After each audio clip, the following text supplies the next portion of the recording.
I feel like I'm settling whenever I'm with you, my fiancée confessed during a weekend trip we planned together. I listened without anger and left respectfully. Nearly a year later, she learned the life she chased came with problems she never expected. The mountain house still smelled like the cedar candle Brooke had lit before dinner, vanilla and smoke mixed together, and that's the detail I keep coming back to. Not what she said. The candle. We'd driven 2 hours up from Charlotte that Friday afternoon, windows down through the last stretch of I-40 before the exits started saying Black Mountain and Old Fort instead of anything familiar. It was supposed to be a weekend for us. Just us. No work calls, no wedding planning binders, no seating charts. Brooke had booked the cabin herself back in March, someplace outside Asheville with a screened-in porch and a fire pit, and she'd been talking about it for weeks like it was going to fix something neither of us had said out loud yet. We ate dinner at the little table by the window. Trout she'd picked up from a market on the way, roasted with lemon, and a bottle of wine I didn't recognize the label of. She'd been quiet through most of it, which wasn't unusual for Brooke. She processed things slowly, always had. But there was a specific quality to the quiet that night. Not peaceful, loaded. I asked her if she wanted to walk down to the creek before it got dark. She said, "Can we just sit for a second?" That's when she told me. "I feel like I'm settling whenever I'm with you," she said. Not cruel, not raised voice. She said it the way you'd tell someone their coffee order was ready, like the words had been sitting in her mouth so long they'd lost their sharp edges. I didn't say anything right away. I remember looking at the candle instead of her, watching the flame lean sideways from a draft coming through the window screen. "Okay," I said. "Tell me what that means." And she tried. She said it wasn't about love, exactly. She said she loved me. She was almost certain of that. But that loving someone and building a life that felt like the right size were two different things, and she'd started to suspect ours wasn't the right size. She used the word small twice. Not about me. About the life. Our apartment, my job, the 5-year plan we'd sketched out over a bottle of Prosecco the night I proposed. She said she'd started imagining a different version of her life sometime around February, and she hadn't been able to stop. I want to tell you I got angry. It would make a better story if I threw the wine glass, or drove home alone that night, or said something I regretted. None of that happened. I sat there with my hands flat on the table and I listened. Actually listened, because some part of me had known for months that this conversation was coming, even if I hadn't let myself name it. "Do you want to end it?" I asked. Not a question, really. More like handing her the last word so she wouldn't have to find it herself. She nodded. Just once. We didn't fight that night. We didn't even really cry, not in front of each other anyway. I helped her carry her bag to the car around 10, and she drove back down the mountain alone while I stayed one more night in a cabin that suddenly felt about 4 sizes too big for one person. I remember sitting on the porch steps in the cold, watching the fire pit we never got around to using, thinking about how strange it was that the worst night of my life so far had been so quiet. If you enjoy real stories like this, subscribe, because what happened next changed everything for me. My name is Grant Whitfield. I was 29 years old that October, working as a supply chain analyst for a mid-sized logistics company off South Boulevard, engaged to a woman named Brooke Sutherland for 14 months, and about to find out what it actually means to lose someone respectfully. Brooke and I met the way half of Charlotte seems to meet, through a mutual friend's engagement party 3 years before that weekend in the mountains. She worked in commercial leasing then, still does, chasing tenants for office parks that were half empty even before anyone had heard the word hybrid. I liked her immediately, not because she was easy to be around, but because she wasn't. She argued about things. She had opinions on tipping percentages and city zoning, and whether Charlotte would ever actually become a real skyline city, or just keep pretending. I found that more attractive than I probably should admit. We built a life the way most couples our age did. Slow, then fast, then slow again. An apartment in Noda with exposed brick that neither of us could really afford, but signed for anyway. A dog we talked about getting and never got. Sunday mornings at the farmer's market on North Davidson, arguing about whether the honey guy was overpriced. I proposed on a Tuesday, which she liked, because she said Tuesdays never get to be special, and somebody should fix that. For a long time it worked. I don't say that now with bitterness. It actually worked, the way two people's routines can lock into each other so tightly you stop noticing the shape of your own life. The cracks, if I'm honest with myself, started small enough that I didn't clock them as cracks at the time. There was a Thursday in June, for months before the mountain trip, when Brooke came home from a client dinner, and stood in the kitchen doorway for a long moment before saying anything at all. I asked how it went. She said fine. I asked what they were pitching. She said a redevelopment near the airport, mixed use, the kind of project that gets written up in the business journal with a rendering that never quite matches what gets built. Then she said, almost like an afterthought, that one of the developers on the deal drove a car worth more than our entire wedding budget and hadn't even seemed to notice it. I laughed. I thought it was funny, the way people laugh about things that aren't really jokes. She didn't laugh. I didn't think much of it at the time. Brooke had always paid attention to money in a way I hadn't grown up needing to. Her father had lost his contracting business when she was 16, and I think some replacement part of her had been quietly calculating financial safety ever since, even when she didn't say it directly. I knew that about her. I'd just never watched it turn its attention toward me before. There was another night, maybe 6 weeks later, when we were looking at wedding venues online, and she got quiet scrolling through a place in Highlands, some mountain estate with a listed price that made me actually flinch. We could never do that one, I said, half joking, closing the laptop a little. I know, she said. Just that. But something in her voice had a weight to it that stayed with me longer than it should have. I want to be fair to her here, because fairness is the only thing I have left to give this story. Brooke never once asked me to make more money. She never compared me to anyone out loud. If you'd interviewed her friends back then, I think most of them would have told you she loved me, uncomplicated and real. What she was wrestling with wasn't greed. It was fear, dressed up as ambition. The kind that convinces you the only way to protect yourself from your father's mistakes is to marry your way clear of them. I didn't understand that yet. I just felt the temperature of the room changing, slowly, the way you notice a house has gotten cold only once you're already shivering. By August, the small disappointments had started accumulating in a way that was harder to explain away. She started working later. Not dramatically later, an extra hour here, a weekend call there, but the kind of later that eats into the specific hours you use to reserve for each other. I'd text her around 6, ask if she wanted me to start dinner, and sometimes she wouldn't answer until 7:30 with something short. Running behind. Don't wait on me. I didn't accuse her of anything. I don't think there was anything to accuse her of, not in the way people usually mean it. Nobody else's name ever came up. It wasn't that kind of unraveling. What actually happened, I think, was slower and stranger than an affair would have been. Brooke had started attending more of these networking events through her firm, the kind where developers and city planners and finance people mingle over past appetizers and talk about square footage like it's poetry. She came home from one of them in September and told me, almost breathless, about a woman she'd met there, an SVP at a regional REIT, who'd bought a house in Myers Park outright at 34. Cash. No mortgage. That's incredible, I said, because it was. She started with nothing, Brooke said. Her dad was a mechanic. I remember thinking, at the time, that she was telling me this story because she found it inspiring. It took me longer than it should have to realize she was telling me because she was measuring something. Measuring us against a version of adulthood she'd started to believe was actually available, if only the variables were different. We had an argument in mid-September, one of maybe 3 real arguments in our entire relationship, which should tell you something about how quiet the whole collapse of us actually was. It started over something small, the way these things always do. I turned down a project lead at work, a lateral move to a different division that would have meant more travel and slightly more money, but less of the actual analytical work I was good at and liked doing. I told her about it over dinner, expecting her to be relieved, because I knew she didn't love how often the current job kept me tethered to my laptop on weekends. She wasn't relieved. Why wouldn't you take it? She said.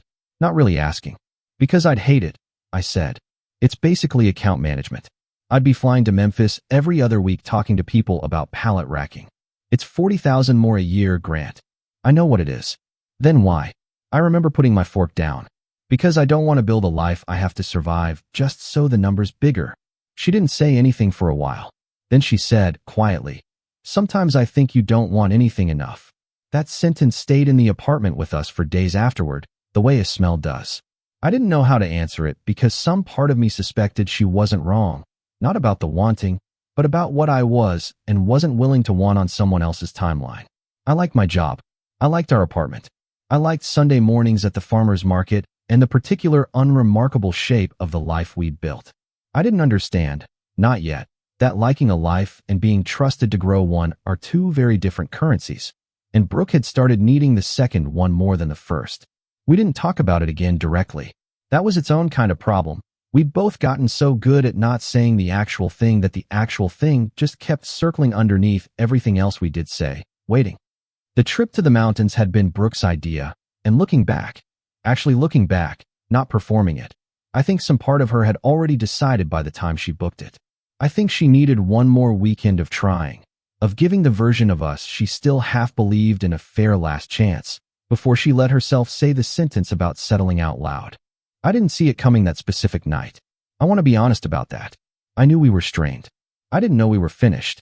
After she drove back down the mountain alone, I stayed in that cabin by myself until Sunday morning, mostly because I didn't trust myself to drive right away, and partly because some stubborn part of me wanted to sit inside the ending instead of running from it.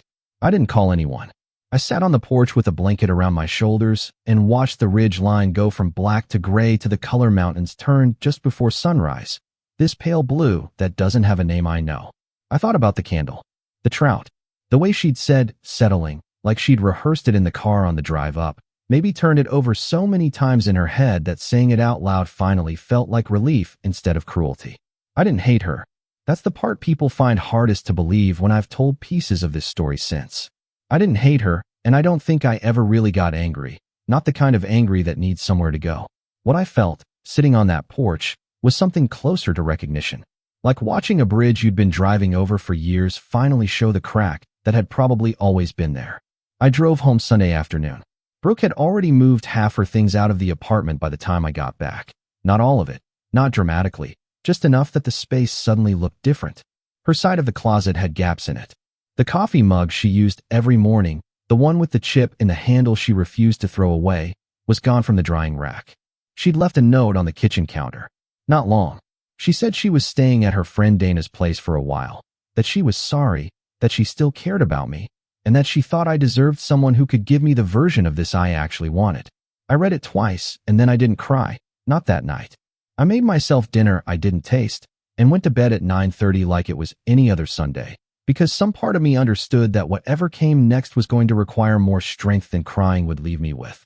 The weeks after that were mostly logistics, which is its own strange kind of grief.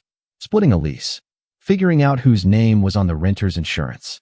Brooke came by twice to get the rest of her things, both times when she knew I'd be at work, and both times she left the apartment key on the kitchen counter without me asking for it. I found it there the second time, sitting next to a stack of mail, small and ordinary, and somehow the loudest object in the room. I kept it for a while before I threw it away. I'm not sure why. Maybe because throwing it away felt like a decision I wasn't ready to make yet, even though the decision had already been made for me.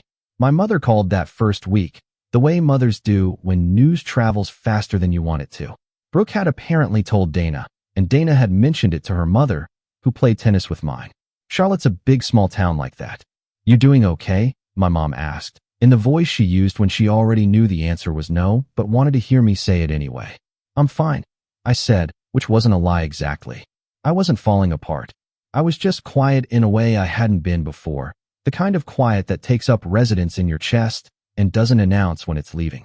You know this isn't about you not being enough, she said. I know. I didn't know, not really. Not yet. But I said it anyway because it felt like the kind of thing a person who was handling this well would say. Work became the place I went to not think about it, which is a strange reversal because work had been part of the problem. I threw myself into a supply chain optimization project that had been sitting half-finished on my desk for months, reworking distribution routes for a client that shipped agricultural equipment out of 3 warehouses in the Southeast. It was tedious, unglamorous work. Route modeling, cost per mile analysis, the kind of thing that would have made Brooke's eyes glaze over if I tried to explain it at dinner. I finished it in 6 weeks instead of the 12 I'd been given. My manager, a soft-spoken guy named Terrence Okafor who ran our regional ops team, called me into his office on a Wednesday in November and told me the client had asked, specifically, who'd built the new routing model, because it had cut their fuel costs by almost 11% in the first month alone. That's you, he said. That's not nothing. It wasn't nothing. It was the first thing that had felt like something in almost 2 months. I don't want to make this sound like some tidy movie moment where a compliment from my boss fixed a broken engagement. It didn't fix anything, but it did something quieter. It reminded me that I still knew how to be good at something on my own, without needing anyone else's timeline to validate it. That feeling had gotten buried somewhere under the weight of feeling like I wasn't building fast enough, wasn't ambitious enough, wasn't going to be enough for the life Brooke had started wanting. I started running again around that time too. Nothing dramatic. 3 miles along the Little Sugar Creek Greenway most mornings before work, cutting through the cold air before Charlotte's traffic woke up. I hadn't run consistently since college. I don't know exactly why I started again in November of all months. I think some part of me needed a place where I was only competing against the version of myself from the day before. There was a Tuesday in December, cold enough that my breath fogged in front of me, when I ran past a stretch of the Greenway near a coffee shop Brooke and I used to go to on weekends, and I realized I hadn't thought about her once in the entire 3 miles. I stopped on the path afterward, hands on my knees, and I remember feeling something that wasn't happiness exactly, but was close enough to it that it startled me. The setback came in February, the way setbacks tend to arrive right when you've started to believe you're past needing them. Terrence left the company for a role in Atlanta, and the ops team got folded under a new director named Whitman Cross who'd been brought in from a competitor with a mandate to modernize things. Whitman didn't know me, didn't know the routing project, didn't know the 11%, didn't know anything except that our team's headcount was 6 people over what corporate wanted for the new fiscal year. I found out I was being let go on a Thursday afternoon, in a conference room with HR sitting quietly beside him taking notes, the particular kind of silence that tells you everything before anyone says a word. Whitman used the phrase restructuring impacted role like it was a weather pattern instead of a decision he was making. I walked out to my car in the parking garage and sat there for almost 20 minutes without turning the key. Not crying, just sitting. I remember thinking, with a kind of bitter clarity, that I'd finally started rebuilding something and the ground had moved again anyway. I didn't call anyone that night either. I ordered Bojangles and ate it cold in my apartment, watching a rerun of some show I wasn't paying attention to, and somewhere around midnight I opened my laptop and looked, without really deciding to, at job postings in Denver. I'm still not sure why Denver specifically. A friend from college, a guy named Foster Lindqvist, had moved out there 2 years earlier for a logistics role and always talked about it like it had cracked something open in him. The mountains, the pace, the sense that nobody there had known him as anything yet, so he got to just be whoever he decided to be. I didn't apply to anything that night. I just looked. But looking felt like the first decision that was entirely, unmistakably mine. I got the actual job in April, a supply chain manager position, a real step up, not a lateral move, with a growing logistics firm just outside Denver that handled cold chain distribution for regional grocery chains. The interview process took 6 weeks. I flew out twice, the second time staying an extra day just to drive around neighborhoods I couldn't afford yet, imagining which ones I might be able to afford eventually. Foster picked me up from the airport both times. The second visit, standing in his kitchen in a rental he shared with 2 roommates in the Rhino neighborhood, he asked me the question everyone had been circling since October without actually saying it. "You doing this because of Brooke," he said, "or because of you?" I thought about it longer than the question probably deserved. "Both, probably," I said. "But mostly me." That felt true when I said it, and it still feels true now. I gave notice on my Charlotte apartment in May. Packing up felt strange in a specific way. Not sad exactly, but strange, the way it's strange to fold up a version of your life you didn't expect to be finished with yet. I found things in drawers I'd forgotten existed. A movie ticket stub from our second date. A birthday card Brooke had written me 2 years earlier, the handwriting looser and warmer than anything she'd said to me in the last 6 months we were together. I read it once, standing in the empty apartment with boxes stacked around me, and then I put it in a shoebox instead of the trash, because some things you're not ready to throw away even when you know exactly what they mean. I didn't tell Brooke I was leaving. I heard, secondhand, through the same tennis court grapevine that had told my mother about the breakup, that she found out about 6 weeks after I'd already moved. Denver did something to me that I don't fully know how to explain without sounding like I'm exaggerating, which is the last thing I want to do here. It wasn't dramatic. Nobody handed me a new personality at the airport. But there was something about being somewhere nobody had watched me not be enough that let me stop performing the anxious math I'd been running in my head for over a year. Am I ambitious enough? Am I building fast enough? Is this the size of life someone could respect? The job was harder than the one in Charlotte, in a good way. My new director, a direct, no-nonsense woman named Priya Ashworth, expected more from me than Terrence ever had. But she also gave me room to actually do the work instead of just manage optics. Within 4 months, I'd redesigned the cold chain routing for the northern Colorado distribution loop, cutting spoilage losses that had been bleeding the company money for over a year. It wasn't a headline moment. Nobody threw a party. But Priya pulled me aside after a Tuesday meeting and said, flatly, "You're better at this than your resume made you sound," which from her was practically a parade. I started running in the mornings again too, except now it was along the Cherry Creek Trail instead of the Greenway back home, the Rockies sitting there in the distance some mornings so clearly it didn't look real. I made friends slowly, Foster's roommates, a few people from work, a woman from my building named Reagan Voss who ran a small bakery out of a shared commercial kitchen and who I dated, briefly and without much heat, for about 4 months that summer. It didn't work out, and it wasn't supposed to. But it reminded me I could still want things without needing them to fix anything. By the following spring, almost a full year after that October weekend in the mountains, I had a promotion, a one-bedroom in a building with actual character instead of just square footage, and a version of myself that didn't flinch anymore at the word settling. I hadn't spoken to Brooke once in all that time. The reunion happened at a wedding, which felt almost too neat when I look back on it. Except that's genuinely how it happened. Dana, the same friend Brooke had stayed with after the breakup, was marrying a guy from Charlotte the following June, and the wedding was held at a vineyard outside Asheville, close enough to that same stretch of mountains that I noticed the coincidence before I noticed anything else. I almost didn't go. Dana and I had stayed loosely in touch, the way people do after a breakup that didn't involve anyone doing anything unforgivable, and she'd invited me more out of habit than expectation, I think, half assuming I'd politely decline. I sat with the invitation for 2 weeks before I RSVP'd yes. Not for Brooke. I told myself that at the time, and I still mostly believe it. I said yes because Dana had been kind to me, and because some part of me wanted to know if I could stand in a room with that whole chapter of my life without flinching. I flew in Friday night, rented a car, and drove up into the same green hills I'd driven through almost 2 years earlier with someone else in the passenger seat. Brooke was there, of course. I saw her before she saw me, standing near the edge of the reception tent in a pale green dress, holding a glass of wine she didn't seem to be drinking, and my first honest reaction wasn't pain. It was something quieter. Recognition. Maybe, the way you recognize a house you used to live in from the outside, noticing what's changed about the paint without feeling any pull to go back inside. She looked tired in a way I hadn't expected. Not unwell, just tired, in the specific way people look when the life they're living costs more than they let on. We didn't speak until after the ceremony, during the cocktail hour, when she found me near the bar instead of the other way around. "Hi," she said. Just that at first. "Hi. You look good," she said, and there was something careful in the way she said it, like she'd rehearsed being casual and it wasn't quite landing. "So do you?" We stood there for a second in the kind of silence that used to feel comfortable between us and now just felt loaded. She asked about Denver. I told her, briefly. The job, the promotion, the mountains I could see from my office window on clear days. She nodded along, and I noticed her doing the thing people do when they're genuinely trying to be happy for someone and finding it harder than they expected.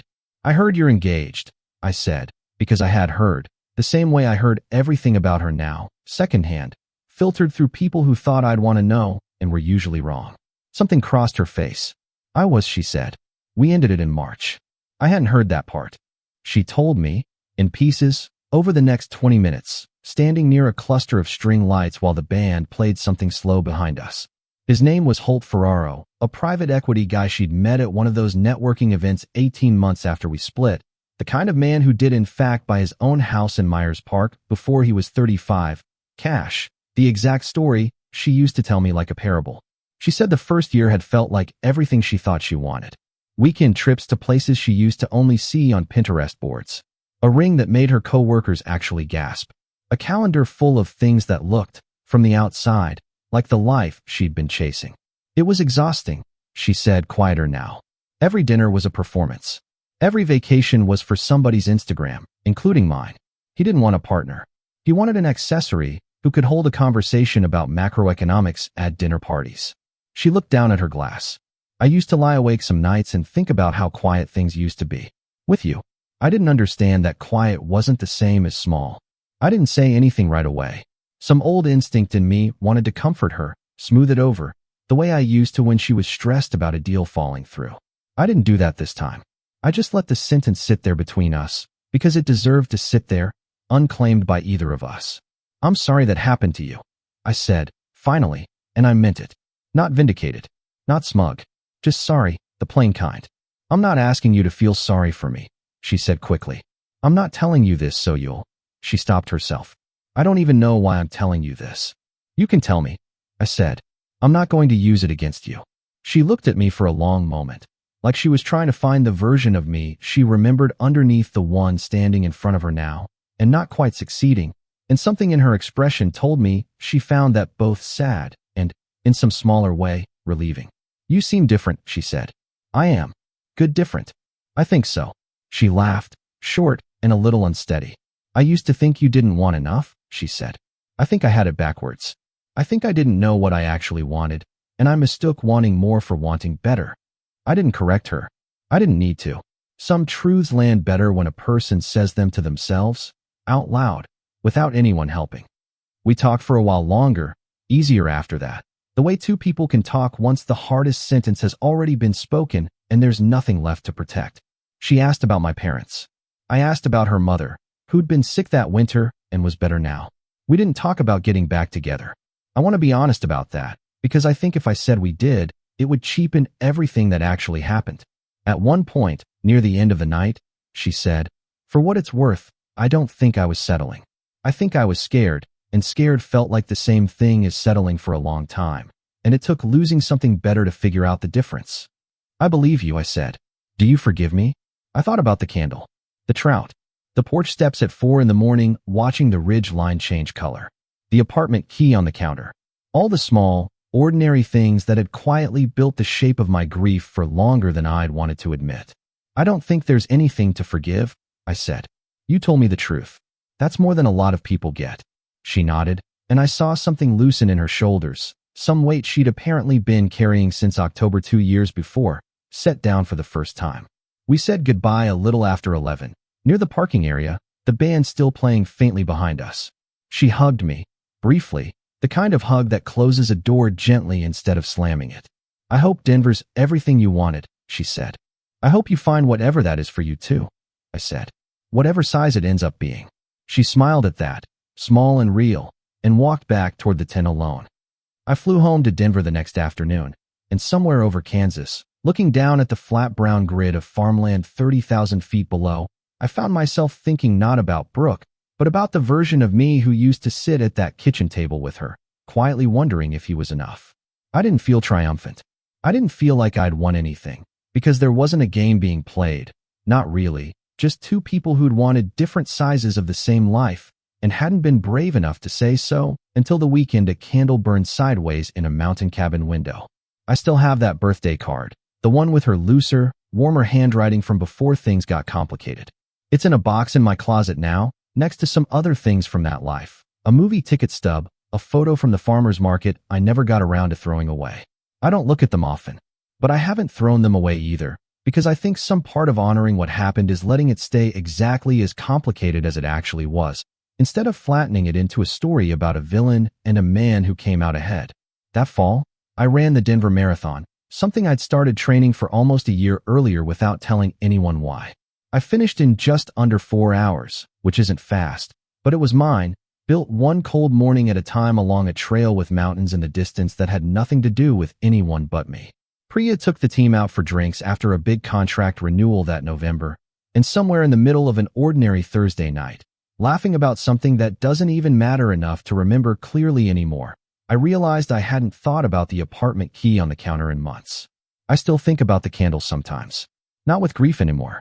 Just with a kind of quiet recognition. The way you remember the exact moment a life you were building without noticing quietly became a different one. Not smaller, not settled for, just finally, honestly, the right size for the person who was actually living it.